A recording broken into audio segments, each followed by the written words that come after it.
10 taon akong naging anino sa sarili kong laboratorio, pero para kay Diego, isa lamang akong makina ng pera. Habang hawak ko ang regalong para sa aming anibersaryo, narinig ko ang boses niyang puno ng pandidiri. Clara, si Clarice ang utak, pero ako ang may-ari ng lahat. Ang lalaking pinag-alayan ko ng buhay, pinagnanakawan na ako, pinagtataksilan pa. Ngayon, sisimulan ko ang eksperimentong wawasak sa kanya. Handa ka na bang mawala ang lahat, Diego? I'm so tired of pretending, Clara. Masyadong seryoso sa buhay si Clarice. Kung hindi lang dahil sa formula na hawak niya, matagal ko na siyang iniwan. She's just a golden goose. And once the patent is under my name, we can finally be free. Ang boses na yon, ang boses na dati ay nagpapatulog sa akin sa gabi, sa pamamagitan ng mga matatamis na pangako, ay tila isang matalim na balisong na humiwa sa katahimikan ng pasilyo. Nanigas ang aking mga paa sa tapat ng bahagyang nakabukas na pinto ng opisina ni Diego.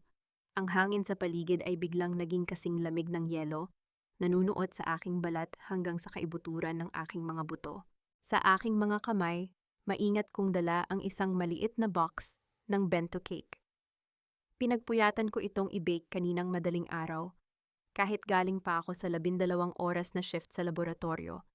Nakasulat sa ibabaw nito ang Happy ika-10 Anniversary, my love. Ang asukal at cream na amoy strawberry ay tila naging amoy ng nabubulok na basura sa aking pang-amoy. Ang bawat detalye ng cake na iyon ay simbolo ng aking sakripisyo, ng mga gabing hindi ko itinulog para lamang suportahan ang kanyang mga pangarap, para lamang maging matatag na pundasyon ng kanyang kumpanya. Narinig ko ang maharot na tawa ni Clara, ang aking executive assistant na itinuring ko ng parang nakababatang kapatid. But Hon, paano kung malaman niya? You know how smart she is. Baka bawiin niya ang research data. Isang nanunuya at mapanghamak na halakhak ang isinagot ni Diego. Smart? In science maybe. Pero pagdating sa pag-ibig, bulag siya. She's so desperate for a family that she will believe anything I say. Konting lambing lang, pipirma na yan sa transfer of rights. Poor Clarice. She has no idea she's sleeping with her own executioner. Sa sandaling iyon, ang box ng cake sa aking kamay ay dahan-dahang nadulas. Walang ingay ng pagkabasag, tanging ang malambot na tunog ng pagbagsak ng icing sa carpeted na sahig, tila isang pagsukong hindi na kailangan ng salita. Ang bawat hibla ng aking puso ay tila isa-isang napuputol. Ang aking lalamunan ay nanikip, tuyot na tuyot, at ang bawat hininga ay parang paglunok ng mga bubog. Hindi ako sumigaw, hindi ko itinulak ang pinto para komprontahin sila. Ang sakit na nararamdaman ko ay masyadong malalim para sa isang simpleng pagsabog. Ito ay ang uri ng sakit na nagpapatahimik sa buong mundo, ang uri ng sakit na nagpapatigas sa dating malambot kong puso. Ang aking mga daliri ay nagsimulang manginig, hindi dahil sa takot, kundi dahil sa isang matinding emotion na hindi ko pa naramdaman noon. Isang puot na kasing pait ng lason. Nararamdaman ko ang pagdaloy ng mainit na luha sa aking pisngi, ngunit agad ko itong pinunasan gamit ang likod ng aking kamay. Tumingin ako sa malayo sa kawalan. Ang lahat ng alaala ng aming 10 taon, ang mga halik sa noo, ang mga pangakong sabay kaming tatanda, ang bawat I love you na ibinulong niya sa akin, ay isa-isang nag-aapoy at nagiging abo sa aking harapan. Diego, bulong ko sa aking isipan. Ang kanyang pangalan ay tila isang sumpa na lumabas sa aking mga labi. You think I'm just a tool? You think my love makes me weak? Dahan-dahan akong tumalikod. Bawat hakbang ay tila pagbuhat ng isang toneladang bakal. Iniwan ko ang cake sa sahig, isang saksi sa pagkamatay ng babaeng naniwala sa kanya. Habang naglalakad ako palayo sa silid na iyon, ang bawat tibok ng aking puso ay nagiging isang paalala. Hindi na ako ang asawang handang magsakripisyo para sa kanya. Ngayon, ako na ang siyentipikong mag-oobserba sa kanyang pagbagsak. Bakit ba kailangang ang taong pinagkatiwalaan mo ng iyong buhay, ang siya ring magiging mitya ng iyong kamatayan? At hanggang kailan kayang magtiis ng isang pusong itinuring na kasangkapan lamang bago ito maging isang sandatang wawasak sa lahat? Ano ba namang klaseng luto ito, Clarice? Masyadong matabang. Wala ka nang maipagmalaking apelido. Pati ba naman sa pag-aasikaso sa kusina ay palpak ka pa rin? Ang boses ni Doña Imelda ay tila latigo na humahagupit sa katahimikan ng hapagkainan. Ang tunog ng kanyang pilak na kutsara na tumama sa mamahaling porselana ay naging hudyat ng panibagong araw ng pagtitimpe. Nakatayo lang ako sa gilid. Suot ang aking apron. Habang pinapanood ko siyang muling ibalik ang pinggan ng sinangag at tuyo, na parang isang dumi na ayaw niyang hawakan. Ito ang buhay ko sa loob ng 10 taon. Isang scientist sa laboratorio sa umaga, at isang walang bayad na katulong sa mansyong ito sa gabi. Inubos ko ang aking lakas para itaguyod ang kumpanyang ipinamana sa kanila. Pero sa paningin ng aking biyenan, nananatili akong isang hamak na scholar na nakuha lang sa kalsada. Pasensya na po, Mama. Dadagdagan ko na lang po ang timpla sa susunod. Mahinahon kong sagot. Ang bawat salita ay parang paglunok ng mapait na gamot.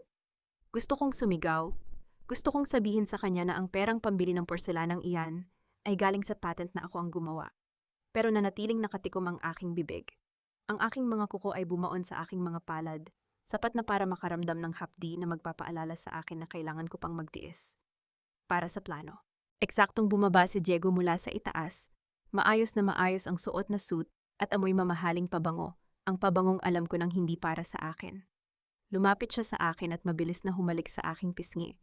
Isang halik na dati ay nagpapakilig sa akin, pero ngayon ay nagdudulot lamang ng matinding pandidiri sa aking balat. Good morning, hon.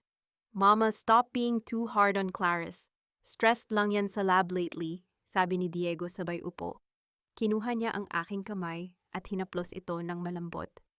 Hon, by the way, I need you to look at some papers later. Just some minor updates for the Luna's cancer project. Alam mo naman, we need everything to be perfect for the gala night. Tumingin ako sa kanyang mga mata. Doon ko nakita ang isang eksperto sa panlilinlang. Ang kanyang tinig ay puno ng pag-aalaga, pero ang kanyang mga mata ay naghahanap lamang ng aking pagsuko. Ito ang tinatawag nilang gaslighting. Pinalalabas niyang ang pagod ko ay dahil sa trabaho, habang ang totoo ay siya ang unti-unting umuubos sa aking pagkatao. Tungkol saan ang documents na yan, Diego? Tanong ko habang dahan-dahang binabawi ang aking kamay. Oh, it's just the transfer of intellectual rights documentation. Para mas mabilis ang processing ng mass production. Para rin sa future ni Leah ito, hon. You want our daughter to have a legacy, right? Ginamit niya ang pangalan ng anak namin. Alam niyang si Leah ang aking kahinaan. Alam niyang para sa anak ko, handa akong ibigay kahit ang aking huling hininga. Tumayo ako at kinuha ang kanyang kurbata para ayusin ito. Ito ang aming ritual tuwing umaga. Sa pagkakataong ito, tinitigan ko siya ng malapitan. Inayos ko ang bawat tupi ng tela, dahan-dahang hinihigpitan ang buhol sa kanyang leeg. Isang golden moment ng isang tapat na asawa, ngunit sa loob-loob ko, iniisip ko kung gaano kasarap higpitan pa ito hanggang sa hindi na siya makahinga sa sarili niyang mga kasinungalingan. Of course, Diego, gagawin ko ang lahat para sa anak natin, bulong ko. Isang matamis na ngiti ang ibinigay ko sa kanya, isang ngiting kasing peke ng kanyang pagmamahal. Matapos siyang umalis, naiwan akong mag-isa sa kusina. Ang katahimikan ay muling bumalot sa paligid, maliban sa mahinang tunog ng pag-vibrate ng aking cellphone sa bulsa ng aking apron. Isang unregistered number ang nag-flash sa screen. Binuksan ko ang mensahe, at tila tumigil ang pagtibok ng puso ko sa nabasa ko. Hindi lang ang patent mo ang ninanakaw niya. Tingnan mo ang bank account ng tatay mo bago siya namatay. Alam ni Diego ang totoo. Nabitawan ko ang hawak kong baso. Ang tubig ay dahan-dahang kumalat sa sahig.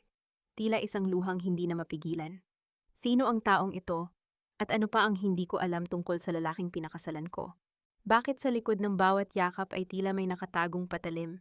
At bakit ang bahay na itinuring kong kanlungan ay unti-unti nang nagiging aking piitan?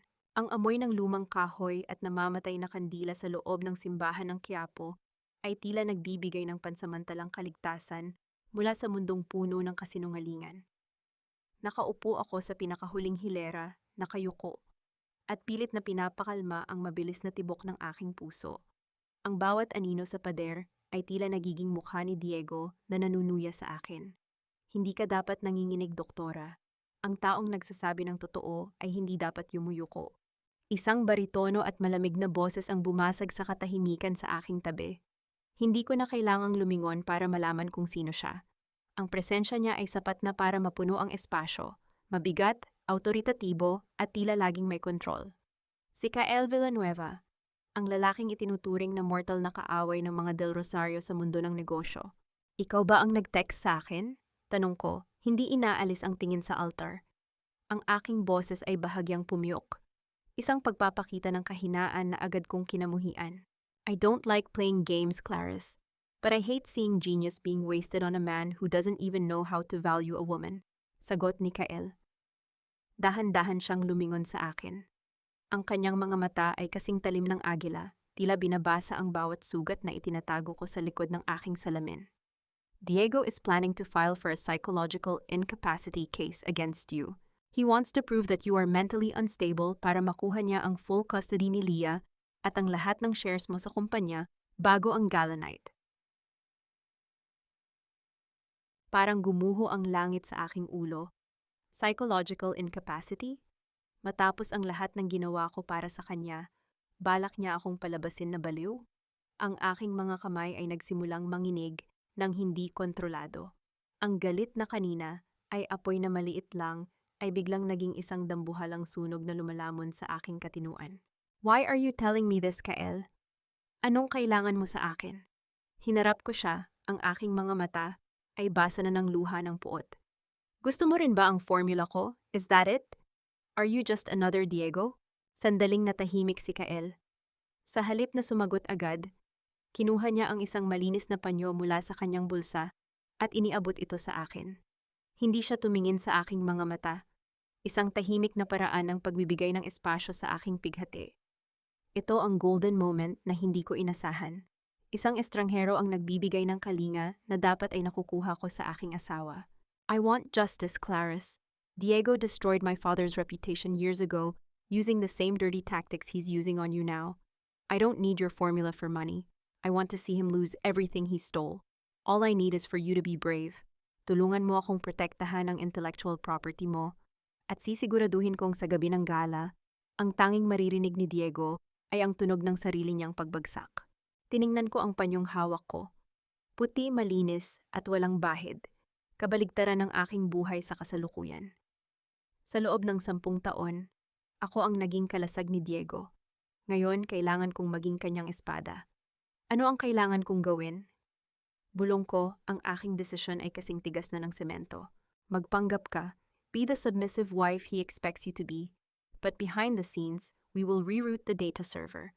Let him think he has the formula, when in fact, he's holding a hollow shell, paliwanag ni Kael.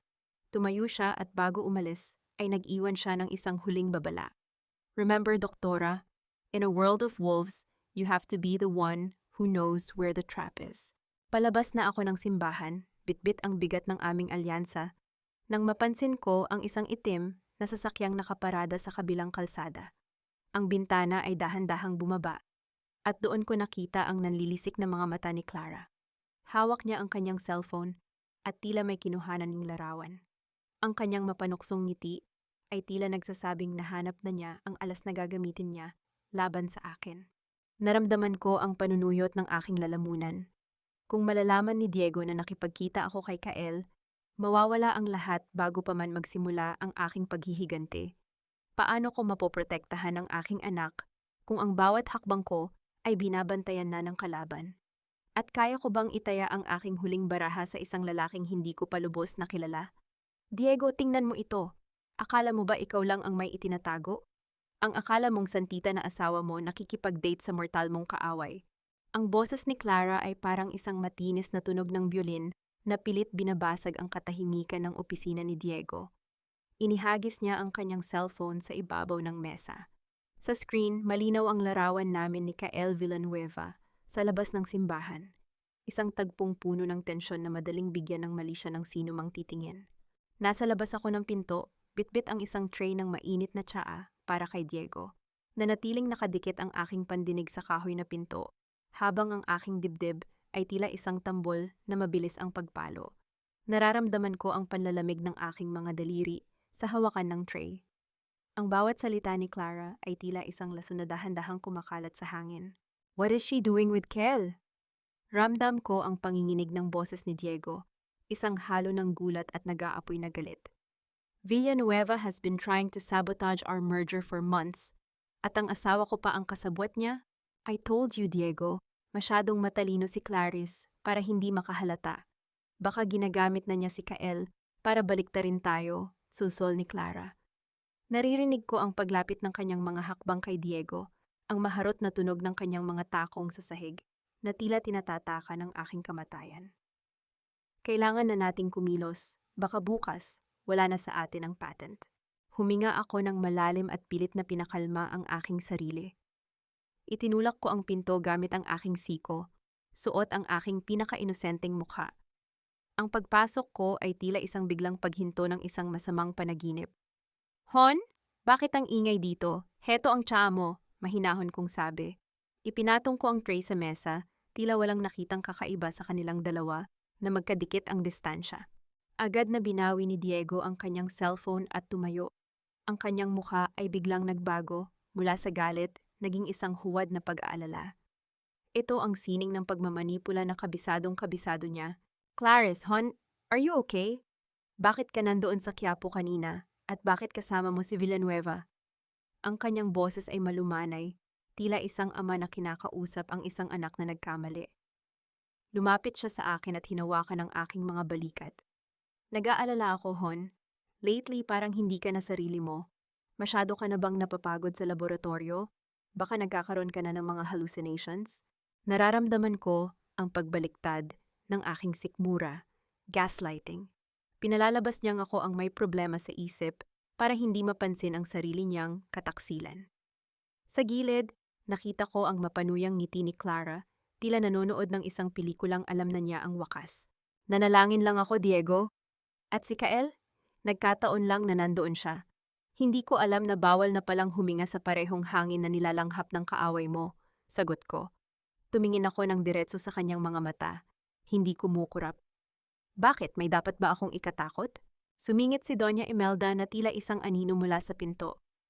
Fear? Dapat kang matakot sa sarili mo, Clarice. My son is only trying to help you. Sa hitsura mong yan, baka mapagkamalan kang baliw ng mga investors natin. Diego, we really need to finalize those medical assessments. Baka hindi naligtas si Leah sa tabi ng nanay niyang laging wala sa katinuan.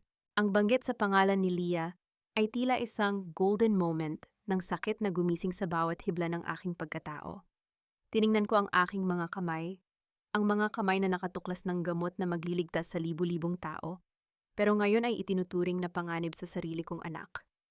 I'm fine, marin kong sabi. I'm very, very fine. Nang gabi ring iyon, pumasok ako sa aking pribadong laboratorio sa loob ng mansyon. Ang amoy ng alcohol at mga chemical ay tila naging pabango ng aking kalayaan. Sa ilalim ng madilim na ilaw, kinuha ko ang mga vial ng Lunas Cancer. Ang bawat bote ay naglalaman ng 10 taon ng aking buhay. Dahan-dahan, kinuha ko ang isang hiringgilya. Pinalitan ko ang aktibong sangkap ng formula ng isang sangkap na walang idudulot na pinsala, pero hinding-hindi gagana. Isang huwad na pag-asa para sa isang huwad na asawa. Ang bawat pagtulo ng likido ay tila isang hakbang palapit sa gabi ng gala. Kung gusto nila akong palabasin na baliw, ipakikita ko sa kanila kung gaano kadelikado ang isang baliw na nawalan na ng lahat. Ngunit habang tinititigan ko ang huling vial, napatigil ako. Narinig ko ang mahinang pagbukas ng pinto sa likuran ko. Ang aninong pumasok ay hindi kay Diego, at hindi rin kay Clara. Bakit sa gitna ng aking plano ay tila may isa pang lihim na nagmamasid sa akin sa dilim? At sino ang taong handang sumunog sa sarili niya para lamang makasama ako sa aking paghihiganti? Huwag kang matakot, doktora. Ako lang ito. Nabitawan ko ang hawak kong pipet nang marinig ko ang mahina at nanginginig na boses ni Nana Rosa. Siya ang matandang mayordoma sa mansyon, ang tanging taong nakakaalam ng bawat lihim sa bawat sulok ng bahay na ito mula pa nung panahon ng aking ama. Ang kanyang mukha ay puno ng mga kulubot. Bawat isa ay tila nagtatago ng isang kwentong hindi kailanman na isulat. Nana Rosa, bakit gising pa po kayo? Tanong ko, pilit na itinatago ang mga peking vial sa likod ng aking mga libro. Ang tibok ng aking puso ay tila isang tambol na nagbababala ng panganib. Lumapit ang matanda, ang kanyang mga hakbang ay walang tunog sa ibabaw ng marmol na sahig. May iniabot siya sa aking isang maliit na kahon na gawa sa pelus, luma at kupas na ang kulay. Ito ay pag-aari ng tatay mo, Clarice. Ibinilin niya ito sa akin bago siya pumanaw. Sinabi niya, ibigay ko lang ito sa iyo kapag nakita ko na ang katotohanan ay unti-unti nang lumalabas sa dilim. Dahan-dahan kong binuksan ang kahon. Sa loob nito ay isang lumang susi na may nakaukit na inisyal ng aking ama. Kasabay ng paghawak ko sa malamig na metal ay ang pagbaha ng mga gunita. Naalala ko ang bango ng tabako ng aking ama, ang kanyang malalambot na tawa, at ang pangako niyang hinding-hindi ako pababayaan. Ang golden moment na ito ng nakaraan ay tila isang mainit na yakap sa gitna ng aking naglalamig na kasalukuyan. Nana Rosa, ano po ang kinalaman ni Diego sa pagbagsak ng kumpanya ni Papa? Bulong ko, ang boses ko ay halos hindi marinig dahil sa panginginig.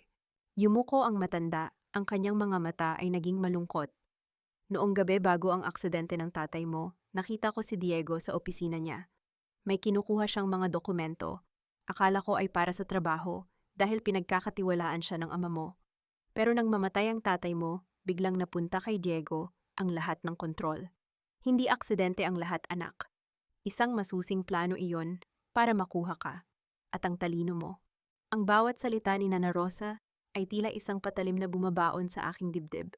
Hindi lang pala puso ko ang binaboy ni Diego. Ang dangal ng aking ama, ang diwa ng aming pamilya, ay ninakaw niya rin. Ang puot na nararamdaman ko ay naging kasing pait ng lason. Ang aking lalamunan ay nanikip at ang bawat hininga ay naging isang pasakit. Nang makaalis si Nana Rosa, agad akong nagtungo sa lihim na library ni Diego. Hawak ang susi, sinubukan kong hanapin ang maliit na safe na nakatago sa likod ng portrait ng pamilya del Rosario. Ang portrait kung saan lahat kami ay nakangiti, tila isang perpektong pamilya sa harap ng camera, habang sa likod nito ay may nabubulok na sikreto. Nang pumasok ang susi at marinig ang marahang pagpihit ng mekanismo, tila tumigil ang pag-ikot ng mundo. Sa loob ng safe ay may mga dokumentong may petsang 10 taon na ang nakalilipas. Mga transfer of assets na may peking pirma ng aking ama at isang sulat na galing sa isang bangko. Isang babala ng foreclosure na hindi kailanman nakarating sa amin dahil hinarang ni Diego. Hayop ka, Diego, bulong ko sa hangin, ang aking mga luha ay pumatak sa papel. Dahan-dahang binubura ang tinta ng kanyang mga kasinungalingan. Ginamit mo ang pighati ko para maging bayani sa paningin ko, habang ikaw pala ang sumunog sa bahay ko. Sa gitna ng aking paghahalungkat, narinig ko ang tunog ng sasakyan ni Diego sa labas.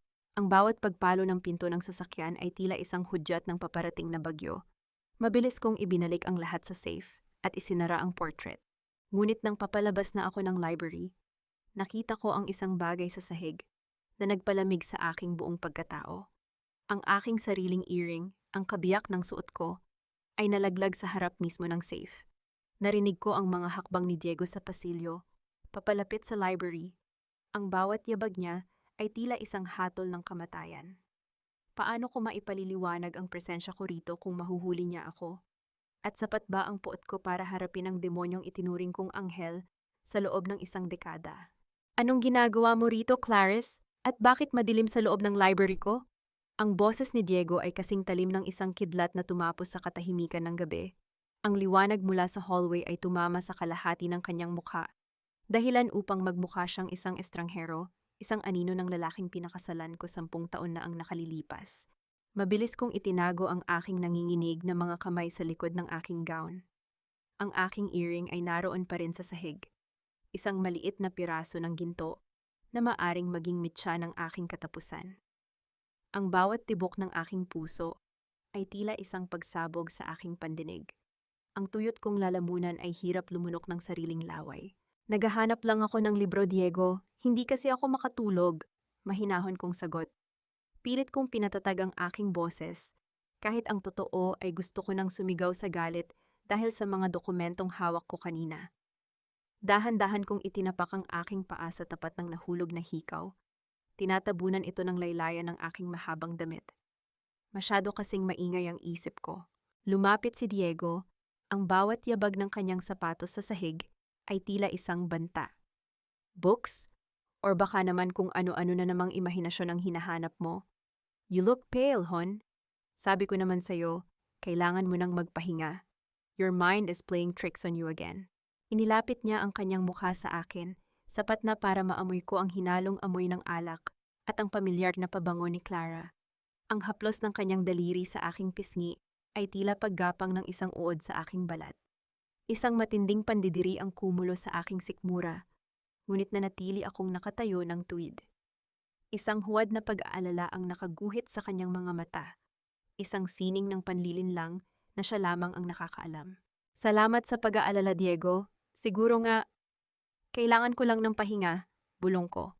Yumuko ako para kunwari ay ayusin ang aking tsinelas, at sa pagkakataong iyon ay mabilis kong nakuha ang aking hikaw nang hindi niya napapansin.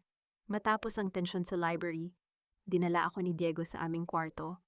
Inalalayan niya ako na parang isang babasaging gamit, ngunit alam ko ang totoo. Binabantayan niya ako. Gusto niyang masiguro na wala akong alam. Nang akala niya ay tulog na ako, narinig ko ang mahinang pag-vibrate ng kanyang cellphone sa bedside table. Dahan-dahan siyang bumangon at lumabas ng kwarto. Hindi ko napigilan ang sarili ko. Sumunod ako ng walang tunog. Ang bawat hakbang ko ay tila paglalakad sa ibabaw ng mga pako. Sa dulo ng madilim na pasilyo, naririnig ko ang kanyang mahinang tawa.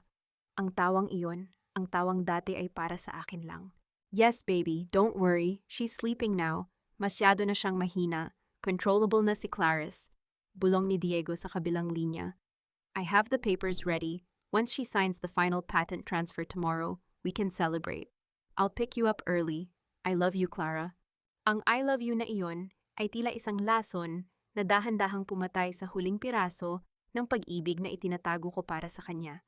Ang aking mga daliri ay bumaon sa pader ng pasilyo hanggang sa maramdaman ko ang sakit ng aking mga kuko. Ang bawat salita niya ay tila pagdura sa 10 taon naming pagsasama. Pumasok ako sa kwarto ni Leah, ang aming anak. Doon sa gitna ng kadiliman, nakita ko ang isang drawing sa kanyang lamesa. Isang larawan ng aming pamilya. Si Papa, si Mama at si Leah na magkakahawak kamay sa ilalim ng isang makulay na bahaghari. Ito ang golden moment na bumutas sa aking puso. Ang kawalang malay ng aking anak ang pinakamalaking biktima sa lahat ng ito. Niyakap ko ang aking sarili habang nakatitig sa natutulog kong anak. Ang pighati ay naging isang malamig na determinasyon. Kung ang pag-ibig ni Diego ay isang lason, gagawin ko ang lahat para maging penidoto para sa aming dalawa ni Leah. Kinabukasan, nagising ako sa ingay ng isang pamilyar na sasakyan sa labas. Pagtingin ko sa bintana, nanigas ang aking buong pagkatao. Hindi na nagtago si Diego. Sa tapat mismo ng aming bahay, bumaba si Clara mula sa sasakyan niya, suot ang isang damit na alam kong binili ni Diego gamit ang aking pera. Pumasok sila sa loob na tila sila ang may-ari ng mansyong ito. Clarice, come down here. Clara is here to help you with the documents. Sigaw ni Diego mula sa ibaba. Ang kanyang boses ay puno ng kapangyarihan at kawalang hiyaan. Nararamdaman ko ang panunuyot ng aking lalamunan. Gagamitin nila ang aking sariling bahay para hututin ang huling natitira sa akin. Hanggang kailan ko kayang lunukin ang ganitong klasing bastos na pagtataksil bago ako tuluyang mawalan ng katinuan? At ano ang gagawin ko kapag nalaman kong hindi lang ang patent ang balak nilang kunin sa akin ngayong araw?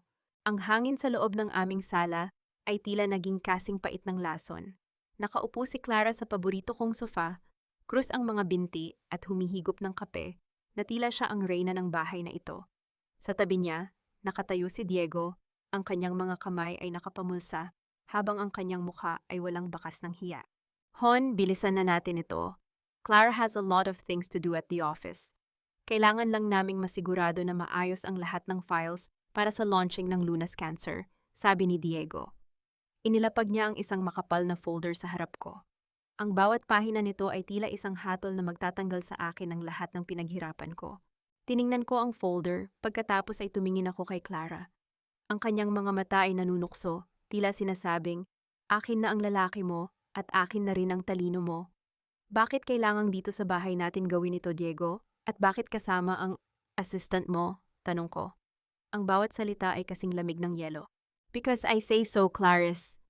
Isang matinis na boses ang sumingit mula sa hagdan. Si Doña Imelda, pababa habang may hawak na pamaypay. Huwag ka ng maraming tanong. Maging kapaki-pakinabang ka naman sa pamilyang ito kahit minsan. My son is working hard, habang ikaw ay puro emote lang. Sa gitna ng aming pagtatalo, narinig ko ang mahinang yabag mula sa itaas. Si Leah. Nakatayo ang aking anak sa dulo ng hagdan, yakap-yakap ang kanyang paboritong manika. Ang kanyang malalaking mata ay puno ng takot at kalituhan. Mama, bakit po kayo nag-aaway? Who is that lady? Mahinang tanong ni Leah. Ang kanyang boses ay tila isang maliit na kampana na bumasag sa aking puso. Bago pa ako makasagot, mabilis na lumapit si Doña Imelda kay Lia. Bumalik ka sa kwarto mo, bata. Huwag kang makialam sa usapan ng matatanda. Ang bagal-bagal mong kumilos, nagmana ka talaga sa nanay mong walang silbi. Sa matinding galit, hinablot ni Doña Imelda ang braso ni Lia para pabalikin ito sa itaas. Dahil sa gulat, nabitawan ni Lia ang kanyang manika at natisod siya sa baitang ng hagdan. Ang tunog ng kanyang tuhod na tumama sa kahoy ay tila isang pagsabog sa aking pandinig. Lia, sigaw ko, akmang lalapit ako pero hinarangan ako ni Diego. Let her be, Clarice. Mama is just disciplining her. Masisira lang ang focus natin sa papers. Malamig na sabi ni Diego. Hindi man lang siya lumingon sa umiiyak niyang anak. Sa sandaling iyon, ang huling hibla ng aking pasensya ay tuluyang naputol. Itinulak ko si Diego ng buong lakas. Isang lakas na hindi ko alam na taglay ko pala. Lumapit ako kay Lia, kinuha siya mula sa mahigpit na pagkakahawak ni Doña Imelda at niliyag siya sa aking mga bisig. Huwag niyo nang susubukan na hawakan ang anak ko, bulong ko. Ang aking boses ay hindi na nanginginig. Ito ay mababa, madilim at puno ng banta. Lalo ka na, Imelda. Wala kang karapatang saktan ang anak ko sa loob ng bahay na ako ang nagbabayad. How dare you? Sigaw ni Doña Imelda. Ang kanyang mukha ay namumula sa galit. Diego, tingnan mo ang asawa mo. Sinasabi ko sa iyo, baliw na talaga ang babaeng iyan. Dinala ko si Lia sa loob ng kanyang kwarto. Inihiga ko siya sa kanyang kama at dahan-dahang hinaplos ang kanyang buhok. Ang bango ng kanyang buhok ay tila naging gamot sa aking nagdurugong puso. Ito ang aming golden moment. Isang sandali ng katahimikan sa gitna ng bagyo. Mama is here, baby. Hinding-hindi na nila tayo masasaktan. Bulong ko habang nakahiga ako sa tabi niya. Pangako iyan ng mama. Nang lumabas ako ng kwarto ni Lia, makalipas ang ilang oras, nakatayo si Diego sa dilim ng pasilyo. Hinihintay niya ako. Ang kanyang mukha ay walang emosyon, tila isang rebulto ng kasamaan. You think you're brave, Clarice? If you don't sign those papers tomorrow, sisiguraduhin ko na ang susunod na pagkikita niyo ni Lia ay sa loob na ng korte, banta niya. Inilapit niya ang kanyang mukha sa akin. Ang amoy ng alak ay nanunuot sa aking ilong. I will file for custody. Ipapapatunayan ko na unstable ka. You will lose Lia forever. Naramdaman ko ang panunuyot ng aking lalamunan. Ang bawat hininga ko ay naging kasing bigat ng tingga. Ang aking anak. Ang kaisa-isang dahilan ng aking pananatili sa mundong ito ay gagamitin niya laban sa akin. You wouldn't do that, Diego. Anak mo rin siya. Huling pag-asa ko, kahit alam kong wala siyang puso. Tumawa siya ng mahina, isang tunog na mas masakit pa sa sampal. Anak? She's just a bargaining chip now. Pumili ka, Clarice, ang patent o ang anak mo. Habang naglalakad siya palayo, naiwan akong mag-isa sa dilim. Ang aking mga kamay ay nakakuyom hanggang sa bumaon ang aking mga kuko sa aking palad. Paano ko ililigtas ang aking anak sa isang lalaking handang pumatay ng sariling damdamin para sa pera? At kaya ko bang ibigay ang aking buong buhay kapalit ng kalayaan ni Lia? Huwag mong hayaang makita nila ang takot sa iyong mga mata, doktora. Ang takot ay pagkain para sa mga halimaw na tulad ni Diego. Ang boses ni Kyle Villanueva ay tila isang angkla na humila sa akin. Mula sa malalim na dagat ng kawalan ng pag-asa. Nakaupo ako sa loob ng kanyang madilim at mamahaling sasakyan, malayo sa mga mata ng mga espiya ni Diego. Ang bawat hininga ko ay nanginginig pa rin, bitbit ang sakit ng banta ni Diego tungkol kay Lia. Ang aking mga kamay ay mahigpit na nakakuyom sa ibabaw ng aking kandungan, sapat na para bumaon ang aking mga kuko sa aking balat. Gagamitin niya ang anak ko, Kael, bulong ko. Ang aking boses ay basag, tila isang salamin na dahan-dahang nagkakapira-piraso. He called her a bargaining chip. Paano ko malalabanan ng isang lalaking wala nang ititirang dangal para sa sarili niyang dugo? Tumingin sa akin si Kael. Sa ilalim ng madilim na ilaw ng syudad na tumatama sa bintana, nakita ko ang isang kakaibang emotion sa kanyang mga mata. Hindi ito awa, kundi respeto. Isang malalim at tahimik na pagkilala sa sakit na pinagdadaanan ko. Gagamitin natin ang sarili niyang kasakiman laban sa kanya, maring sabi ni Kael. Inabot niya sa akin ang isang makapal na folder. Heto ang lahat ng ebidensya ng paglustay niya ng pera mula sa research fund na galing sa gobyerno. At heto ang mga dokumento na nagpapatunay na ang Lunas Cancer ay rehistrado sa ilalim ng pangalan ng ama mo bago pa man ito nakarating sa kamay ni Diego. Dahan-dahan kong binuklat ang mga papel. Ang bawat numero, ang bawat pirma ay tila mga bala na handa kong iputok sa puso ng mga Del Rosario. Ang golden moment na ito ng pagtuklas ay hindi nagbigay sa akin ng saya, kundi ng isang malamig at kalkuladong determinasyon. Ano ang plano, tanong ko, habang pinapahid ang huling luha sa aking mga mata. Ibigay mo sa kanya ang gusto niya. Sign those transfer papers tomorrow, mungkahi ni Kael. Nang makita niya ang gulat sa aking mukha, agad siyang nagpatuloy.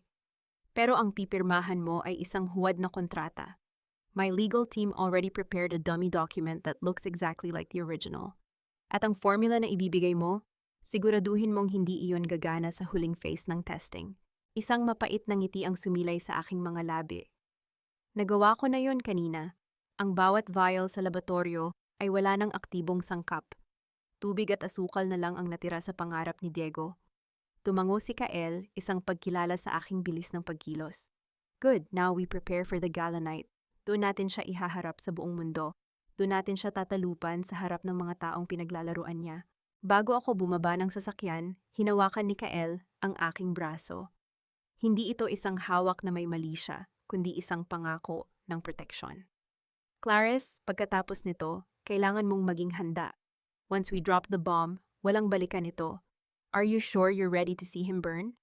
Tumingin ako sa malayo, sa direksyon ng mansyon na dati ay itinuring kong tahanan, pero ngayon ay isang bilangguan na lamang. Naisip ko si Leah, ang kanyang mga pasa, ang kanyang mga luha, at ang kanyang nasirang pagkabata. Hindi ko lang siya gustong makitang masunog, Kael, bulong ko. Ang bawat salita ay kasing tigas ng bakal. Gusto ko siyang makitang mamalimos ng kapatawaran, habang hawak-hawak ko ang lahat ng bagay na inakala niyang pag-aari niya. Pag-uwi ko sa bahay, nadatnan ko si Diego na naghihintay sa sala. May hawak na baso ng alak at nakangisi ng nakakaloko. So, nasaan ang mabait kong asawa? Nakipagkita ka na naman ba sa Villanueva na yon? Tanong niya. Ang kanyang boses ay puno ng panunuya. Hindi ako sumagot. Sa halip, kinuha ko ang folder sa ibabaw ng lamesa at kumuha ng ballpen. Sa harap niya, dahan-dahan kong inilagda ang aking pangalan sa ibabaw ng papel. Ang dummy na dokumentong ibinigay ni Kael. Heto na ang gusto mo, Diego, ang patent, ang formula, ang lahat. Sabi ko habang tinititigan siya ng diretso. Ngayon layuan mo ang anak ko. Tumawa si Diego, isang tunog na kasing pait ng lason. Good girl, sabi ko na nga ba, hindi mo matitiis ang bata. Nilapitan niya ako at hinaplos ang aking buhok, pero agad akong umiwas. Huwag mo akong hawakan, banta ko. Ang pirma ko ay nasa papel na. Tapos na ang obligasyon ko sa iyo. Habang paakyat ako sa hagdan, narinig ko ang mahina niyang bulong na nagpalamig sa aking buong pagkatao. Akala mo ba sapat na ang pirma mo, Clarice? Tomorrow, bago ang gala, may isa pa akong sorpresang hindi mo inaasahan. I hope you're ready to say goodbye to your precious laboratory. Napatigil ako sa gitna ng hagdan. Ang bawat hakbang ko ay tila naging kasing bigat ng tingga. Anong plano ni Diego para sa aking laboratorio? At ano ang lihim na itinatago niya na maaring sumira sa aming plano ni Kael? Huwag kang lilingon, Clarice. Ang mga alaala ay nagiging lason lamang kapag alam mong wala ka nang babalikang tahanan.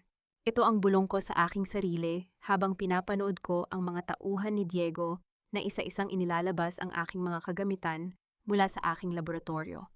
Ang bawat mikroskopyo, ang bawat vial, at ang mga notebook na naglalaman ng 10 taon ng aking puyat at pagod ay walang habag na isinasilid sa mga kahon. Ang silid na ito, na dati ay puno ng pag-asa at amoy ng siyensya, ay dahan-dahang nagiging kasing lamig ng isang libingan. Everything must be moved to the main headquarters vault, hon. Sabi ni Diego habang nakasandal sa hamba ng pinto, hawak ang isang listahan. Since you've signed the transfer, these are now assets of Del Rosario Pharmaceuticals. Hindi na ligtas na nandito lang ang mga ito sa mansyon. Tiningnan ko siya, pilit na itinatago ang panginginig ng aking mga labi. Ang mensahe ng pighati sa aking puso ay tila isang dagat na gustong kumawala, ngunit pinigilan ko ito. Isang golden moment ng pagpapaalam ang nangyari nang haplusin ko sa huling pagkakataon ng aking lumang lab bench, ang lugar kung saan ko natuklasan ang formula habang umiiyak dahil sa pangungulila sa aking ama. I understand, Diego. Safe is better, mahinahon kong sagot. Ang aking boses ay patag, walang emosyon, tila isang robot na sumusunod sa utos. Good. Because tonight at the gala, you need to look your best, not as a scientist, but as my beautiful wife. Dagdag niya bago tuluyang umalis. Pumasok si Clara sa laboratorio, suot ang isang mamahaling cocktail dress at tila nagagala sa isang museum. Finally, Clarice, at least now you can focus on being a full-time housewife. Hayaan mo na sa akin at kay Diego ang mabibigat na trabaho. Don't worry, I'll take good care of your research. Ngumiti ako sa kanya, isang ngiting kasing talim ng labaha. Be careful, Clara. Ang research na yan ay parang apoy. Kapag hindi mo alam kung paano hawakan, baka ikaw ang unang matupok. Saglit na napatigil si Clara, tila may dumaang kaba sa kanyang mga mata, ngunit agad itong napalitan ng panunuya. Oh please, I have the best legal and scientific team now. You're just history. Nang makaalis ang lahat, mabilis akong nagpunta sa isang maliit na cabinet na hindi nila napansin. Doon, kinuha ko ang isang maliit na digital drive, ang tunay na puso ng Luna's cancer. Ang ibinigay ko kay Diego ay ang vessel o ang katawan, ngunit ang kaluluwa o ang pinakaaktibong component ay nasa kamay ko pa rin. Tinawagan ko si Kael. Ready na ang lahat. The media, the guests, the investors. Make sure everyone sees the truth. Don't worry, Clarice. The stage is yours. Sisiguraduhin kong ang bawat anggulo ng camera ay nakatutok sa gagawin mong pagbabalat kayo sa kanila. Sagot ni Kael. Ang kanyang boses ay puno ng katiyakan. Isang sandigan sa gitna ng aking kaguluhan. Gabi na nang magsimula ang paghahanda para sa gala. Isang emerald green na gown ang pinili ko. Hindi itim para sa pagluluksa, kundi luntian para sa pag-usbong ng bagong buhay.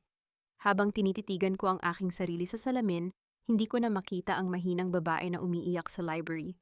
Ang nakikita ko na ngayon ay isang mandirigmang handang sumabog. Dumalaw si Leah sa aking kwarto, suot ang kanyang puting damit. Mama, you look like a queen. Is Papa going to be nice tonight? Yumukod ako at hinalikan ang kanyang noo. Tonight, Leah, the monsters will finally show their true faces. At pagkatapos nito, wala nang sasakit sa atin. Sumakay kami sa limousine patungo sa hotel kung saan gaganapin ang selebrasyon. Sa labas, ang mga flash ng camera ay tila mga bituin na bumabagsak. Si Diego ay nakangisi, hawak-hawak ang aking baywang na parang isang tropeyo. Si Clara naman ay nasa likuran namin, tila aninong naghihintay ng kanyang pagkakataon. Ngunit bago pa man kami makapasok sa ballroom, isang security personnel ang lumapit kay Diego at bumulong. Nakita ko ang biglang pagbabago ng kulay ng mukha ni Diego. Mula sa pagiging kampante, naging bakas ang pagkabahala. What is it? Tanong ni Diego, ang boses ay puno ng tension. Sir, may problema sa lab data server. Someone is trying to access the core formula remotely, bulong ng guard. Naramdaman ko ang panunuyot ng aking lalamunan. Hindi pa dapat ito mangyayari ngayon, masyadong maaga. Tumingin sa akin si Diego, ang kanyang mga mata ay nanlilisik sa hinala. Clarice, may ginawa ka ba? Tanong niya, ang kamay niya sa aking baywang ay humigpit hanggang sa makaramdam ako ng sakit. Huminga ako ng malalim, ang aking puso ay tila sasabog na. I've been with you all day, Diego. How could I? Ngunit sa loob-loob ko, alam kong nagsimula na ang pag-atake ni Kael. Pero bakit ngayon? Bakit hindi sa gitna ng speech ni Diego? Paano kung mahuli kami bago pa man namin mailantad ang lahat? At ano ang gagawin ni Diego sa gitna ng ballroom kung mapatunayan niyang niloko ko siya? Bitawan mo ako, Diego. Nasasaktan ako. Maraming tao ang nakatingin. Ang aking boses ay isang mahinang pagsusumamo, ngunit ang aking mga mata ay nanatiling malamig at matatag. Ang higpit ng pagkakahawak ni Diego sa aking braso ay tila gustong durugin ang aking mga buto, isang pisikal na pagpapakita ng kanyang lumalalang paranoia. Sa paligid namin, ang mga flash ng camera ay patuloy sa pag-atake. Hindi alintana ang karahasang nagaganap sa gitna ng karangyaan. Kung malalaman kong may kinalaman ka rito, Clarice, sisiguraduhin kong hindi mo na muling makikita ang liwanag ng araw. Bulong ni Diego, ang kanyang hininga ay amoy alak at puot. Wala kang takas sa akin. Huminga ako ng malalim at pilit na ngumiti sa harap ng isang paparating na reporter. Bakit mo ako pinagbibintangan? Buong araw akong nag-ayos at naghanda para sa gabing ito para hindi ka mapahiya. Kung may problema sa server, baka ang IT department mo ang dapat mong tanungin. Hindi ang asawa mong walang ibang ginawa kundi sumunod sa'yo. Dahan-dahang lumuwag ang kanyang pagkakahawak. Ang sining ng pagpapanggap ay isa ring sandata, at sa pagkakataong ito, nagtagumpay akong pasunurin siya sa aking ritmo. Inayos niya ang kanyang suit, muling isinuot ang kanyang maskara ng pagiging isang matagumpay na CEO at iginaya ako papasok sa ballroom.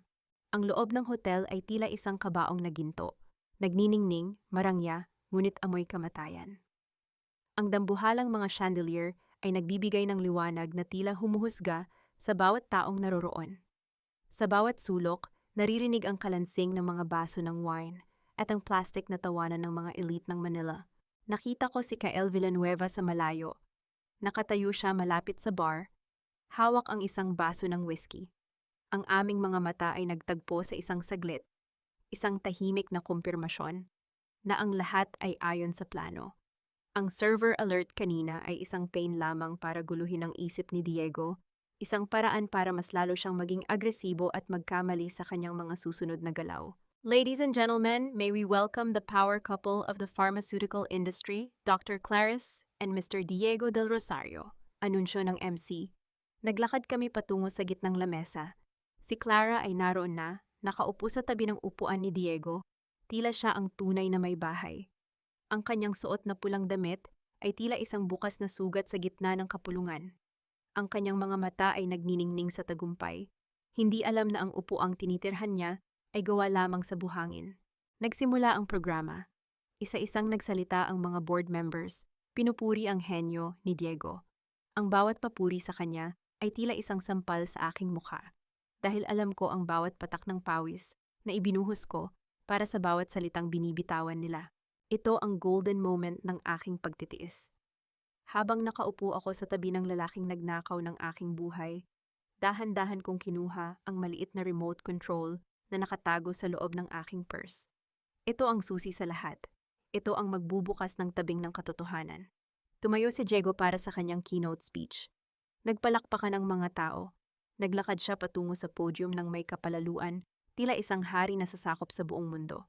Tonight, we celebrate not just a breakthrough in science, but a legacy. Panimula ni Diego. Ang boses niya ay umaalingaw-ngaw sa buong ballroom. The Lunas Cancer Formula is a testament to what leadership and vision can achieve. I personally oversaw every step of this research. Tumingin ako kay Clara na abala sa pagkuha ng video ni Diego. Ang kanyang mukha ay puno ng paghanga. Tumingin ako kay Doña Imelda na nasa kabilang lamesa, taas noong ipinagmamalaki ang kanyang anak. At higit sa lahat, tumingin ako sa screen sa likod ni Diego. Diego, may sorpresa ako para sa iyo, bulong ko sa aking sarili. Sa isang pindot ko sa remote, ang masayang background music ay biglang napalitan ng isang nakabibinging katahimikan. Ang slide presentation na nagpapakita ng mga graph ng tagumpay ay biglang nag-flicker. Isang itim na screen ang lumitaw. At pagkatapos ng ilang segundo, isang pamilyar na boses ang narinig sa buong sound system ng hotel. Clara, she's just a tool, isang boring na scientist. Once the patent is under my name, we can finally be free. Ang boses ni Diego ay kasing linaw ng kristal. Ang buong ballroom ay tila naging isang estatwa. Ang bawat tao ay napatigil sa pag-inom. Ang bawat mata ay unti-unting lumaki sa gulat. Napatigil si Diego sa gitna ng kanyang pagsasalita. Ang kanyang mukha ay nawalan ng kulay, tila isang bangkay na nakatayo sa harap ng maraming tao. Lumingon siya sa malaking screen kung saan lumabas ang video, hindi ng siyensya, kundi ng kanyang kataksilan. Huminga ako ng malalim, ang aking puso ay tumitibok ng may kapayapaan sa unang pagkakataon. Magsisimula na ang tunay na palabas, Diego, bulong ko habang dahan-dahan akong tumatayo mula sa aking upuan. Ngunit bago ko pa man maibuka ang aking bibig para tapusin ang kanyang karera, isang malakas na sigaw ang narinig mula sa likuran ng ballroom. Ang mga guard ay nagkakagulo. Bakit tila may hindi inaasahang bisita ang dumating sa gabing ito? At sino ang taong handang sumira sa aking plano para sa sarili niyang bersyon ng paghihiganti? Ang nakabibinging katahimikan sa loob ng ballroom ay tila isang mabigat na kumot na sumasakal sa bawat hininga ng mga naroroon. Ang boses ni Diego na nanggagaling sa mga speaker ay patuloy na umaalingaw-ngaw, paulit-ulit na itinatampal sa mukha ng lahat ang katotohanang itinatago sa likod ng kanyang mamahaling suit at mapanlinlang ng ngiti. Clara, she's just a tool. Just a golden goose. Nanginginig ang mga kamay ni Diego habang nakahawak sa podium. Ang kanyang mukha, na kanina lang ay puno ng garbo, ay naging kasing puti na ng papel. Lumingon siya sa akin, ang kanyang mga mata ay nanlilisik sa halo-halong takot at pagkabaliw. "This is a lie! Isang malaking paninirang puri ito!" Sigaw ni Diego, ang boses niya ay pumiyok sa gitna ng desperasyon. Tumingin siya sa mga bisita, pilit na hinahanap ang suporta na dati ay abot kamay niya. "My wife, Clarice, is mentally unstable. Alam niyo yan? Gawa-gawa lang niya ang audio na ito para sirain ako dahil sa selos." Dahan-dahan akong humakbang patungo sa gitna ng entablado. Ang bawat tunog ng aking sapatos sa sahig ay tila isang hatol na papalapit sa kanya. Hindi ako sumigaw. Hindi ako nagmakaawa. Tumayo ako ng tuwid. Ang aking emerald green na gown ay tila nagniningning sa ilalim ng mga spotlight na ngayon ay nakatutok na sa aming dalawa. "Hindi ako baliw, Diego." Ang aking boses ay malumanay ngunit sapat na para marinig hanggang sa pinakadulo ng silid. "Ang tanging naging pagkakamali ko ay ang mahalin ang isang anino na tulad mo. Pero tapos na ang oras ng pagpapanggap." Sa isang iglap, nagbago ang mga imahe sa malaking screen. Hindi na lang audio ang naririnig. Lumabas ang mga scanned documents ng mga transfer of funds, ang mga peking pirma ng aking ama, at ang lihim na account kung saan itinatago ni Diego ang perang ninakaw niya mula sa kumpanya. Kasunod nito ay ang resulta ng huling laboratory test, ang pagpapatunay na ang formula na hawak niya ngayon ay walang iba kundi distilled water. "You stole from my father, you stole from me, and you tried to steal the future of our daughter," sabi ko habang humihinto sa harap niya. Sumugod si Clara patungo sa entablado, ang kanyang mukha ay puno ng luha at galit. "You sinisira mo ang lahat." Akmang sasabunutan niya ako, ngunit bago pa siya makalapit, hinarangan na siya ng mga security personnel na dala ni Kael. Tumingin ako kay Diego, na ngayon ay tila isang basang sisiw sa harap ng kanyang mga investors. Kinuha ko ang baso ng red wine na nasa malapit na lamesa. Sa harap ng lahat, dahan-dahan kong hinubad ang aking wedding ring, ang gintong sumisimbolo sa 10 taon ng aking pagkaalipin. Tinitigan ko ang singsing sa loob ng ilang segundo. Wala na akong maramdamang sakit. Wala nang pighati. Tanging ang lamig ng katotohanan ang natira.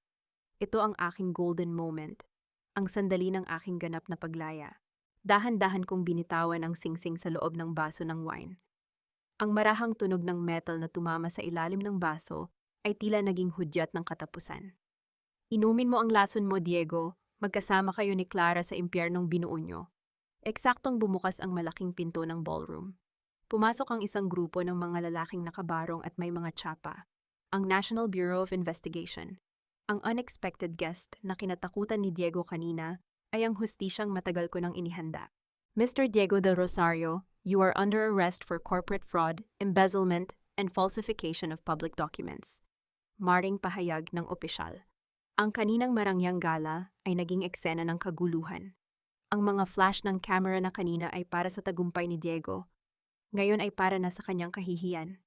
Habang pinapuspas si Diego at Clara palabas ng ballroom, naramdaman ko ang isang mainit na kamay sa aking balikat. Si Kael. "It's over, Clarice. You did it." Huminga ako ng malalim. Ang hangin ay tila mas masarap ng langhapin ngayon. Pero habang pinapanood ko ang pag-alis ng mga pulis, nakita ko si Doña Imelda na nakatayo sa isang sulok. Ang kanyang mukha ay puno ng matinding poot. Hindi siya umiiyak. Sa halip may hawak siyang cellphone at tila may tinatawagan. "Akala mo ba panalo ka na, Clarice?" Bulong ng aking isipan habang nakikita ang masamang tingin ng aking biyenan. Bakit tila sa kabila ng pagkakakulong ni Diego, may isa pang panganib na nagbabanta? At ano ang gagawin ni Doña Imelda para bawiin ang lahat, kahit ang itaya ay ang kaligtasan ni Leah? "Bitawan niyo ako. I am just an employee. Wala akong kinalaman sa mga transaksyon ni Diego. He forced me to sign those papers." Ang boses ni Clara ay pumapalahaw sa buong lobby ng hotel. Kasing talim ng basag na kristal, ang kanyang pulang gown na kanina ay simbolo ng kanyang ambisyon, ngayon ay tila isang mantsa ng kahihiyan, habang kinakaladkad siya ng mga pulis. Lumingon siya kay Diego, ang kanyang mga mata ay wala ng bahid ng pag-ibig. Tanging pandidiri at panunisi na lamang ang naroon. Napatigil ang pag-ikot ng mundo para kay Diego. Nakapuso ang kanyang mga kamay sa loob ng bakal na posas, ang kanyang balikat ay bagsak, at ang kanyang mukha ay tila tumanda ng 10 taon sa loob ng isang saglit.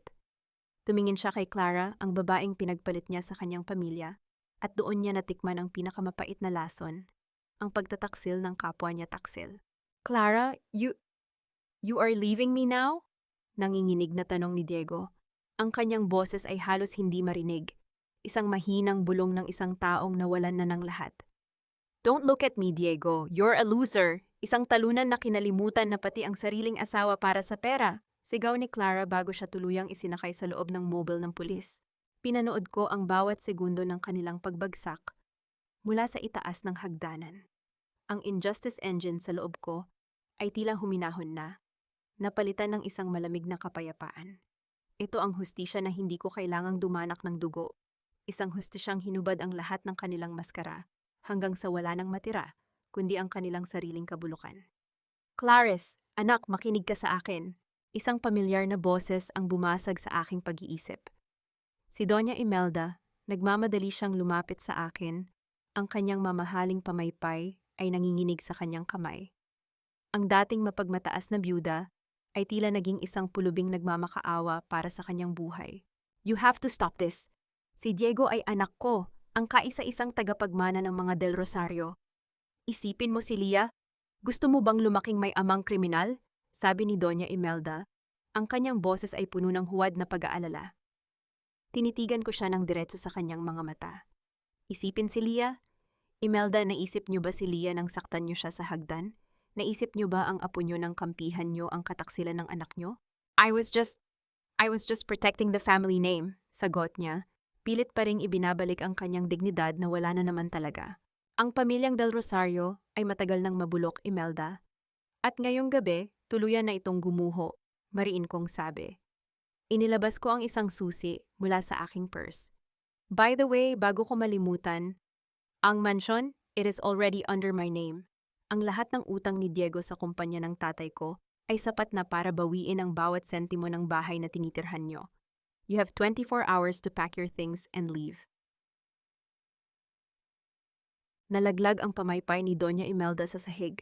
Ang kanyang mukha ay namutla. Tila nakakita ng multo. You can't do this to me. Wala akong matutuluyan. I am a Del Rosario. No, Imelda. You are just a woman who tolerated a monster. At ngayon wala nang monster na magpoprotekta sa iyo. Huling salita ko bago ako tumalikod sa kanya. Lumapit sa akin si Kael, dala ang aking coat. Isinuot niya ito sa aking mga balikat ng may dahan-dahan, isang protektibong kilos na nagpagaan sa aking pakiramdam. The legal team is finalizing the seizure of assets. Wala silang makukuha, Clarice, kahit isang kusing. Huminga ako ng malalim, ang bawat hininga ko ay tila pagtatapon ng isang toneladang bigat mula sa aking dibdib. Pero sa kabila ng tagumpay, may isang kirot pa ring natitira sa aking puso, ang aking anak. Kael, kailangan ko nang puntahan si Lia. Kailangan ko siyang ilayo sa bahay na iyon bago pa bumalik si Imelda. Sabi ko, ang kaba ay muling bumalik sa aking sistema. Huwag kang mag-alala, pinadala ko na ang aking security sa bahay niyo kanina pa. Lia is safe, sagot ni Kael. Ngunit nang buksan ni Kael ang kanyang tablet para ipakita ang live feed ng security camera sa mansyon, nanigas ang aking buong pagkatao. Ang gate ng mansyon ay nakabukas. Ang mga guard na pinadala ni Kael ay nakahandusay sa garden, hindi gumagalaw. At sa gitna ng sala, nakita ko si Lia na hawak ang kanyang manika, habang may isang lalaking hindi ko kilala na nakatayo sa likuran niya, may hawak na hiringgilya. No! Lia! Sigaw ko. Ang boses ko ay napunit sa gitna ng ballroom. Naramdaman ko ang panunuyot ng aking lalamunan. Sino ang taong ito? Kung nakakulong na si Diego, sino pa ang may motibong sakta ng aking anak? At bakit tila ang huling barahan ng mga Del Rosario ay mas madugo kaysa sa inaasahan ko? Lia, ang anak ko. Ang aking pagsigaw ay tila isang matalim na kidlat na bumasag sa marangyang katahimikan ng ballroom. Ang tablet na hawak ni Kael ay halos mabitawan ko habang ang aking paningin ay nakapako sa maliliit na screen na nagpapakita ng panganib sa loob ng aking sariling tahanan.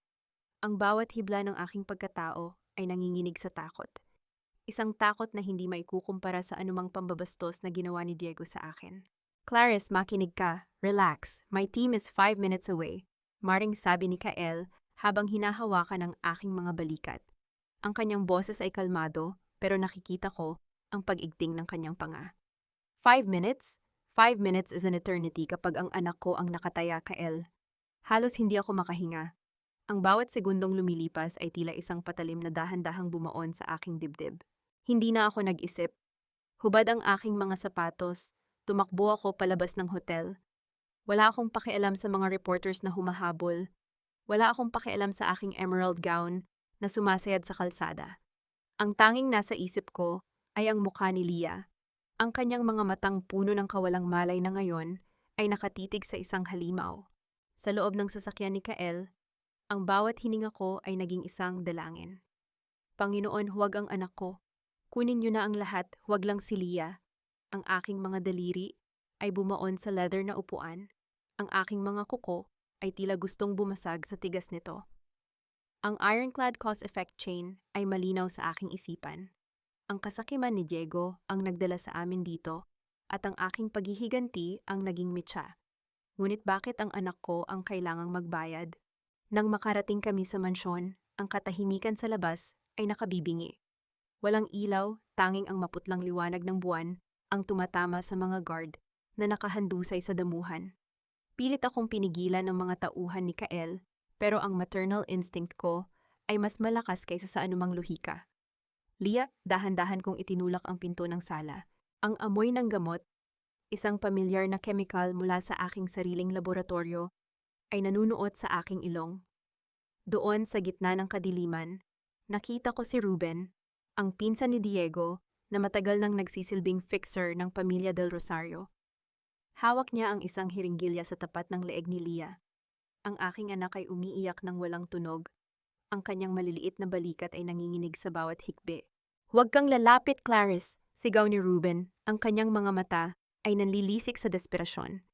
"Ibigay mo sa akin ang tunay na formula. Alam kong niloko mo si Diego. I need the data o ituturok ko ito sa kanya. Ruben, please, makinig ka." Ang aking boses ay naging kasing lambot ng isang bulong, pilit na itinatago ang nag-aapoy na galit sa loob ko. Ibibigay ko ang lahat, ang server access, ang digital drive, ang bawat sentimo ng patent. Bitawan mo lang si Leah, she has nothing to do with this. Dahan-dahan akong humakbang. Ang bawat galaw ko ay tila isang sayaw sa ibabaw ng mga bubog. Ang golden moment ng katotohanan ay narito.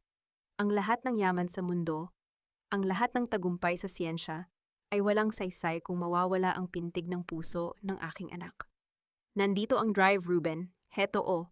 Itinaas ko ang aking kamay, hawak ang maliit na USB na naglalaman ng tunay na lunas cancer. Kunin mo ito at umalis ka na. Sisiguraduhin kong hindi ka hahabulin ng mga pulis. Just let her go. Habang nakatitig si Ruben sa drive, nakita ko ang pagkakataon. Sa isang iglap, isang pulang tuldok ng laser ang tumama sa balikat ni Ruben, ang sniper ni Kael. Ngunit bago pa sila makaputok, mabilis akong sumugod at kinuha si Leah mula sa kanyang mga bisig. Narinig ko ang tunog ng pagkabasag ng baso at ang malakas na kalabog ng katawan ni Ruben sa sahig habang pinalilibutan siya ng mga tauhan ni Kael. Ngunit wala akong narinig kundi ang tibok ng puso ni Leah habang yakap-yakap ko siya sa sahig. "Mama, bulong ni Leah. Ang kanyang maliliit na kamay ay mahigpit na nakakapit sa aking leeg. "Nandito na si Mama, baby. Wala nang mananakit sa'yo." I'm so sorry. Ang aking mga luha ay bumuhos na tila isang ilog na matagal nang pinigilan. Ang bawat patak ay tila naghuhugas sa lahat ng puot, lahat ng dumi ng nakaraang 10 taon. Makalipas ang ilang oras, ang mansyon ay napuno ng mga asul at pulang ilaw ng mga pulis. Pero sa loob ng kwarto ni Leah, ang tanging ilaw ay ang maliit na nightlight na may hugis ng mga bituin. Nakaupo ako sa tabi niya, pinagmamasdan ang kanyang mahimbing na pagtulog. Ang kanyang mga pasa ay dahan-dahang maghihilom, pero ang sugat sa kanyang kaluluwa, ang kailangan kong pagtuunan ng pansin. Pumasok si Kael sa kwarto, dala ang 2 tasa ng tsaa. Hindi siya nagsalita. Naupo lang siya sa sahig sa tabi ng kama. Isang tahimik na suporta na mas malakas pa sa anumang salita. "Is it really over, Kael?" Tanong ko, ang aking tinig ay pagod na pagod. "Diego and Ruben are going to jail for a very long time. Ang mga assets ni Doña Imelda ay naka-freeze na. You are free, Clarice. You and Leah," sagot ni Kael. Inabot niya sa akin ang tasa. Ano ang plano mo ngayon? Tumingin ako sa labas ng bintana, kung saan ang unang sinag ng araw ay dahan-dahang sumisilip sa abot tanaw. Ang dilim ng gabi ay tapos na. Gusto ko nang lumayo, Kael. Hindi ko kailangan ang mansyong ito. Ang bawat pader nito ay may amoy ng kasinungalingan, bulong ko. Gusto kong bumalik sa simula. Isang maliit na bahay, isang simpleng laboratorio, at ang anak ko. Gusto kong turuan si Leah na ang tunay na lakas ay wala sa paghihiganti, kundi sa kakayahang maghilom. Hinawakan ni Kael ang aking kamay. Isang haplos na hindi humihingi ng kapalit, kundi isang pangako ng panibagong simula. Wherever you go, Clarice, you don't have to walk alone. Ang emotional pacing ng gabing ito ay dahan-dahang bumabagal. Mula sa takot patungo sa isang malalim na kapayapaan. Ang lunas cancer na natuklasan ko ay hindi lang pala para sa mga may sakit sa katawan. Ito rin pala ang lunas para sa sarili kong pusong matagal nang nilamon ng lason ng galit. Ngunit habang tinititigan ko ang natutulog kong anak, isang maliit na papel ang napansin ko sa ilalim ng kanyang unan. Isang sulat na may sulat kamay ni Diego na tila iniwan doon bago siya arestuhin. Dahan-dahan kong binuksan ang papel at ang nabasa ko ay nagpabilis muli sa aking hininga. Clarice, akala mo ba ikaw lang ang may hawak ng alas? Check the safety deposit box of your father in Zurich. You'll find out that your hero wasn't who you thought he was. Naramdaman ko ang muling panunuyot ng aking lalamunan. Kahit sa loob ng kulungan, nagawa pa rin ni Diego na magtanim ng binhi ng duda. Sino ba talaga ang aking ama? At ano ang lihim na handang sirain ang huling alaala na nagpapatatag sa akin? Ang amoy ng bagong pintura at sariwang hangin sa maliit na bahay na ito, sa labas ng lungsod, ay hindi kasing tapang ng amoy ng lason sa mansyong iniwan ko. Dito, sa ilalim ng mga puno ng mangga, at sa tunog ng mga ibon tuwing madaling araw, tila dahan-dahang humihinga muli ang aking pagkatao. Ang bawat sulok ng bahay na ito ay payak. Walang gintong chandelier, walang mamahaling porselana, pero puno ng tunay na katahimikan. Mama, look, I painted a flower and it's not crying anymore. Masayang sigaw ni Leah mula sa veranda. Lumapit ako sa kanya at hinalikan ang kanyang noo. Ang makita ang aking anak na humahawak muli ng pinsel nang walang takot ay ang pinakamalaking tagumpay na nakamit ko. Ito ang aming golden moment. Isang payak na hapon kung saan ang tanging inaalala namin ay kung anong kulay ang susunod na gagamitin. Wala nang banta, wala nang sigawan, wala nang anino ni Diego na bumabalot sa bawat galaw ni Leah. It's beautiful, baby, just like you, bulong ko. Inayos ko ang kanyang buhok, tinititigan ang kanyang mga mata na unti-unti nang bumabalik ang kinang. Sa loob ng bahay, sa isang maliit na kwarto na ginawa kong pansamantalang laboratorio, nakahain ang mga plano para sa Santos Leah Research Firm. Hindi na ako nakatali sa pangalan ng Del Rosario. Sa pagkakataong ito, ang aking siyensya ay magsisilbi sa mga nangangailangan, hindi sa mga gahaman.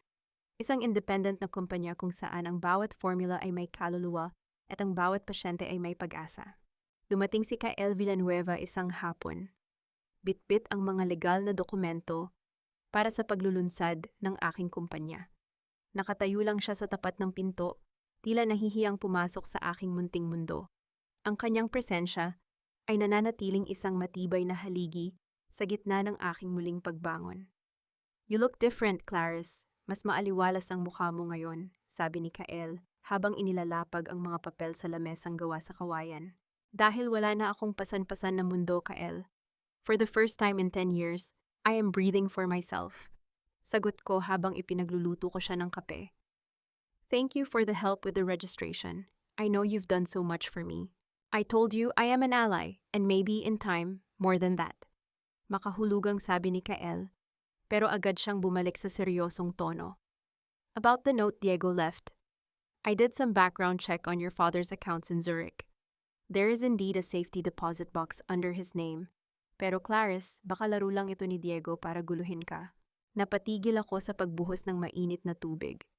Ang pangalan ng aking ama ay tila isang sagradong altar sa aking puso. Ang isiping may itinatago siyang madilim na lihim ay tila pagdura sa kaisa-isang alaala na nagpapatatag sa akin noong mga panahong durog na durog ako. Kailangan ko itong malaman, Kael.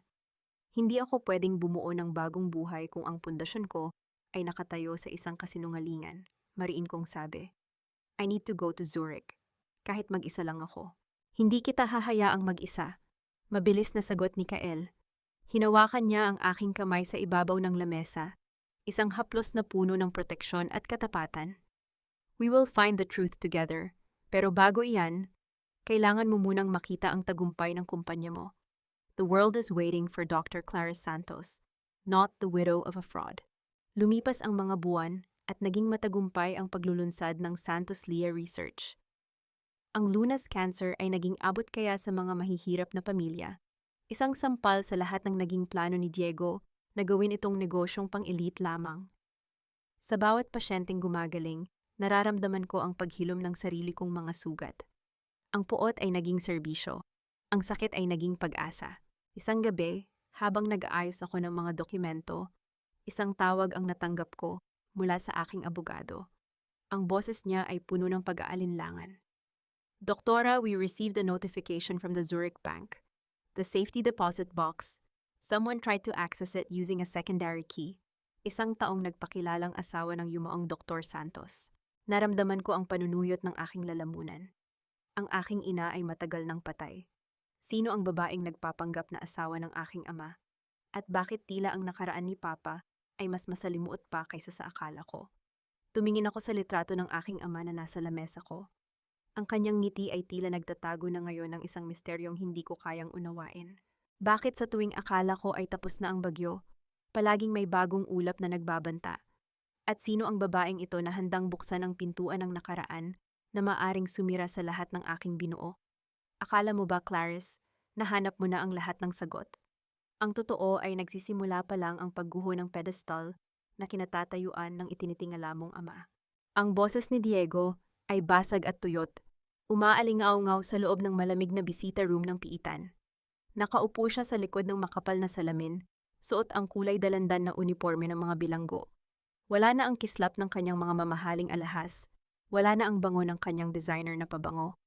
Ang natira na lamang ay isang lalaking nilalamon ng sarili niyang pait. Tinitigan ko siya nang walang emosyon. Ang Path to Redemption engine ay tila hindi para sa kanya, kundi para sa sarili kong pagpapatawad. Hindi ako pumunta rito para manumbat. Pumunta ako rito para tuluyan ng putulin ang huling kadena na nag-uugnay sa aming dalawa. Sino ang babaeng nasa Zurich, Diego? Sino ang nagpapanggap na asawa ni Papa? Mahinahon kong tanong. Ang bawat salita ko ay matatag. Tila isang surgical knife na humihiwa sa kanyang mga laro. Tumawa si Diego, isang mahinang tunog na mas masakit pa sa sampal. Hindi siya nagpapanggap, Clarice. Siya si Elena, ang babaeng tunay na minahal ng tatay mo bago ka pa isilang. Ang babaeng kasama niya sa pagbuo ng pundasyon ng Lunas Cancer. You were raised in a lie, Clarice. Ang akala mong perpektong pamilya ay itinayo sa pagtalikod ng tatay mo sa kanyang unang pananagutan. Naramdaman ko ang panunuyot ng aking lalamunan. Ang bawat hininga ko ay tila paglunok ng mga bubog. Ang aking ama, ang aking bayani ay may ibang buhay. Ang internal crumbling sa loob ko ay nagsimula na namang gumalaw, tila isang lindol na gustong sirain ang huling kuta ng aking alaala. Bakit mo ito sinasabi sa akin ngayon? Bulong ko. Dahil gusto kong malaman mo na hindi lang ako ang traidor sa buhay mo. Nakangising sagot ni Diego. Pare-pareho lang tayong may itinatago. Ang kaibahan lang, ako ay nahuli habang ang tatay mo ay namatay na isang santo sa paningin mo. Tumayo ako, hindi na hinintay na matapos ang kanyang mga panunuya. Tiningnan ko siya sa huling pagkakataon. Maaaring hindi perpekto ang tatay ko, Diego. Maaaring may mga pagkakamali siya na hindi ko alam. Pero isa ang sigurado, hindi niya ako ginamit na parang kasangkapan. Pinrotektahan niya ako hanggang sa huling sandali, hindi tulad mo na handang isakripisyo pati ang sariling anak para sa ambisyon. Lumabas ako ng piitan, ang sikat ng araw ay tumama sa aking mukha. Isang malalim na buntong hininga ang pinakawalan ko. Ito ang aking golden moment ng closure. Ang katotohanan, gaano man ito kapait, ay mas mabuti kaysa sa isang matamis na kasinungalingan. Naghihintay si Kael sa labas, nakasandal sa kanyang sasakyan. Hindi siya nagtanong. Lumapit siya at kinuha ang aking kamay. Ang kanyang haplos ay tila isang gamot na nagpapatahimik sa bagyo sa aking isipan. Handa ka na bang malaman ang buong kwento? Tanong ni Kael. Handa na ako, Kael. Kahit ano pa ang matuklasan ko sa Zurich, wala nang makakasira sa kapayapaang binuo ko para sa amin ni Leah, sagot ko. Naglakbay kami patungong Switzerland. Sa loob ng silid ng bangko sa Zurich, nakaharap ko ang isang matandang babae na may napakamong mukha, si Elena. Hindi siya ang kontrabida na inaasahan ko. Ang kanyang mga mata ay puno ng lungkot at pagkilala nang makita niya ako. Kamukhang kamukha mo siya, Clarice? Simula ni Elena, ang boses niya ay kasing lambot ng pelos. Ang tatay mo, hindi niya ako tinalikuran, pinili niyang protektahan ka. Noong mamatay ang nanay mo, may mga taong gustong kumuha sa iyo para kontrolin ang kanyang mga research. Kinailangan niyang itago ang nakaraan namin para masiguradong lalaki kang ligtas at malayo sa panganib ng industriyang ito. Binuksan ni Elena ang safety deposit box. Sa loob nito ay wala ng mga dokumento ng pera. Sa halip may mga sulat na hindi kailanman na ipadala. Mga sulat ng aking ama para sa akin na nagpapaliwanag ng bawat sakripisyong ginawa niya. At sa pinakailalim ang original na journal ng kanyang mga pananaliksik kung saan nakasulat sa unang pahina, para sa aking anak Clarice, ang tanging lunas na tunay na mahalaga sa akin. Niyakap ko ang journal na iyon habang ang aking mga luha ay pumatak sa luma nitong papel. Ang puot na itinanim ni Diego ay tuluyan ng natunaw. Naintindihan ko na ang tunay na pag-ibig ay hindi laging perpekto. Minsan, ito ay madilim, masalimot, at puno ng masakit na desisyon para sa ikabubuti ng iba. Humarap ako kay Kael na nakatayo sa may pinto. Ngumiti ako sa kanya, ang unang tunay na ngiti na walang halong takot o pagdududa. Tapos na ang lahat, Kael. Wala na akong itinatago, wala na akong kinakatakutan. Hinawakan ni Kael ang aking baywang at dahan-dahang inilapit ang kanyang mukha sa akin. Isang kilig mandate na puno ng respeto at pangako. Ang aming mga hininga ay nagtagpo, isang tahimik na panunumpa na ang kinabukasan ay hindi na tungkol sa pagbabayad ng utang ng nakaraan, kundi sa pagbuo ng sarili naming kwento. Uwi na tayo, Clarice, naghihintay si Leah, bulong ni Kael. Habang naglalakad kami palabas ng bangko, naramdaman ko ang tunay na kalayaan.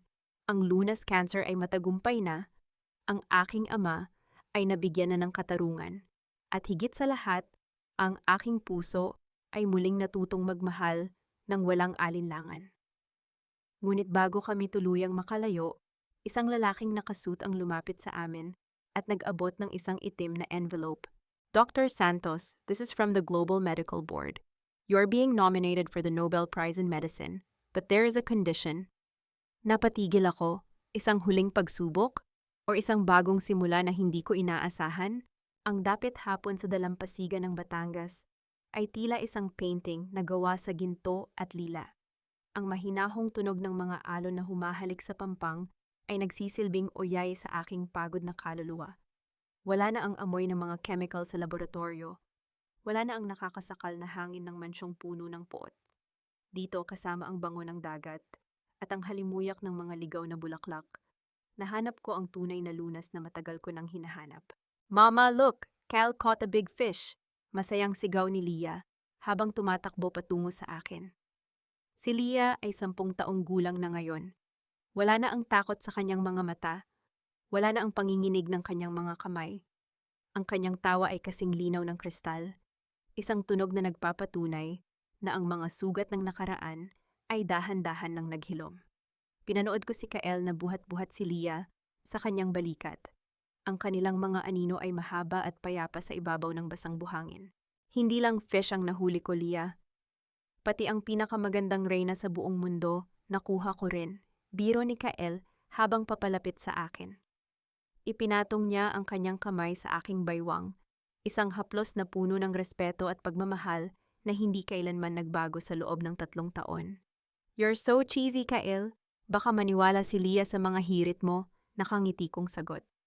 Inihilig ko ang aking ulo sa kanyang balikat, ninanamnamang golden moment na ito ng katahimikan.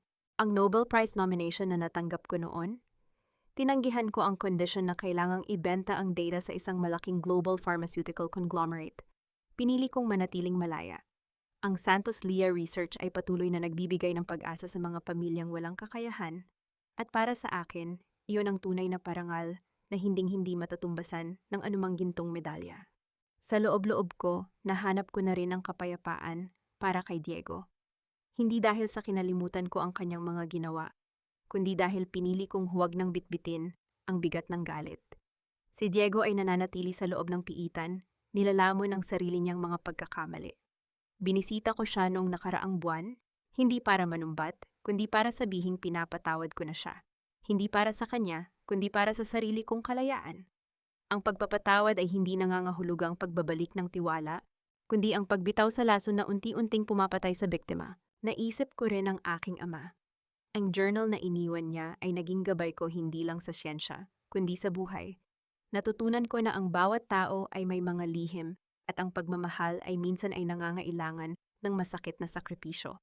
Ang kanyang lunas ay hindi lang ang gamot sa cancer, kundi ang proteksyong ibinigay niya sa akin mula sa mundong puno ng mga lobo. What are you thinking, Clarice?